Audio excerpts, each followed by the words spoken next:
Magnifique lieu et que vous abordez d'ailleurs, Bernard Riou, dans votre dernier ouvrage. On va en reparler dans quelques instants. Pour l'instant, j'accueille également Sabine Marimurg et puis Marc Bergère. Bienvenue à vous, Marc. Bonjour. Alors Bernard, vous êtes le spécialiste, on va dire, du patrimoine en Bretagne. Vous êtes déjà l'auteur d'une 60aine d'ouvrages. Et alors celui-ci, c'est quand même... Un pavé. Je n'osais pas dire un pavé, on peut dire presque une encyclopédie, un guide, un dictionnaire.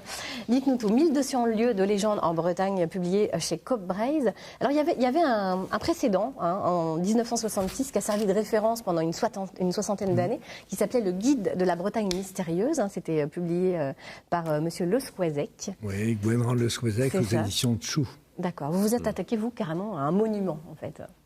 Oui, parce que moi j'ai été comme beaucoup de personnes, j'ai utilisé le guide de Gwenran Le Souezec pour découvrir, redécouvrir la Bretagne, puisque le Souezec a eu cette idée géniale. Mais c'était une collection nationale. Chou a fait la même chose en Provence, un peu partout, avec des guides, ce qu'on appelait les guides noirs. Et de sortir des sentiers battus pour parler d'autre chose. Alors, en 60 ans, puisque effectivement le premier ouvrage a été édité en 1966, il a été réédité régulièrement, mais l'édition originale date de plus de 60 ans. Donc entre-temps, l'archéologie, comme on l'a vu à Essay, a fait des progrès. Le comparatisme, histoire des religions, linguistique, il a aussi fait des progrès. Donc on a découvert plein de choses. Puis Gwenran Le Souezec, à une époque, il a raconté quelques bêtises, quoi. Donc il fallait remettre les pendules à l'heure. Ouais. Donc vous avez actualisé tout ça. Oui, et puis vous avez quand même multiplié par 3 le nombre d'entrées possibles, parce qu'il y avait 400 références, c'est ça? Oui, voilà. Le Souezec avait à peu près 400 entrées. Là, moi, j'en ai 1000. Il y en a 1200. Synthétiquement, c'est 1200 lieux. En réalité, il y en a 1201. Voilà. On n'est plus à ça. Vous en faites pas, on vous en tiendra pas rigueur. Qu'est-ce qu'on découvre dans votre ouvrage? Est-ce qu'il y a des lieux un peu emblématiques, des lieux qui vous ont plus marqué, des anecdotes que vous avez envie de nous raconter? Là, pour faire pendant au reportage qui vient d'être diffusé, à Essay, on s'interrogeait, le reporter s'interrogeait sur l'origine effectivement de cette chambre. Moi, je donne l'explication. Ce sont les fées qui ont transporté les pierres dans leur tablier de la carrière du Piccoli à 4 km jusqu'à Essay.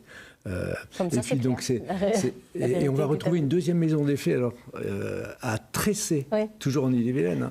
Qui est aussi intéressante, puisque vous avez sculpté dans le fond de cette allée couverte deux paires de seins féminins.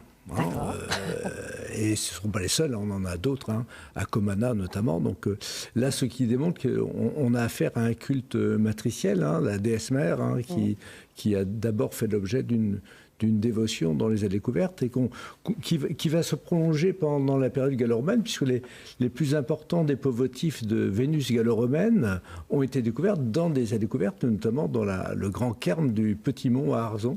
Donc tous les Vénus présentés au musée de la préhistoire de Carnac viennent d'un monument mégalithique. Ça veut dire qu'on a une continuité des cultes là. Oui, effectivement. Alors, il y a une autre curiosité, par exemple, à Bay, en Ille-et-Vilaine, dans la très belle collégiale. On trouve une représentation un peu étonnante. Il y a pas mal d'anecdotes comme ça dans votre ouvrage. C'est ce qui en fait toute la saveur. C'est assez rigolo. Racontez-nous ça. Cet ours, il a quelque chose de particulier. Oui, c'est le paix de l'ours. Alors, racontez-nous. Le paix de l'ours. C'est le seul paix de l'ours que j'ai trouvé. J'ai trouvé des dizaines de paix. Voilà. C'est bien un ours. Et effectivement, avec sa main, il écarte effectivement ses fesses pour péter. Donc alors pourquoi effectivement l'ours pète? Mais c'est très sérieux, parce que justement ça tombe bien qu'on ait Romain de Bretagne Vivante avec nous. Oui, parce que c'est une réalité L'ours hiberne. Donc quand il hiberne, il se bouche tous les orifices, et notamment le sphincter avec un bouchon végétal. Et à la fin de son hibernation, il fait sauter le bouchon de champagne, quoi. Mais alors ce rite qui est attesté par les naturalistes, fait l'objet aussi de croyances et de rites carnavalesques, puisque qui dit fin de l'hiver dit carnaval. Donc alors on l'a oublié en Bretagne, puisque nous ne sommes pas vraiment une région de carnaval. Il y en a quelques-uns, notamment les grades douarnenez, mais très peu.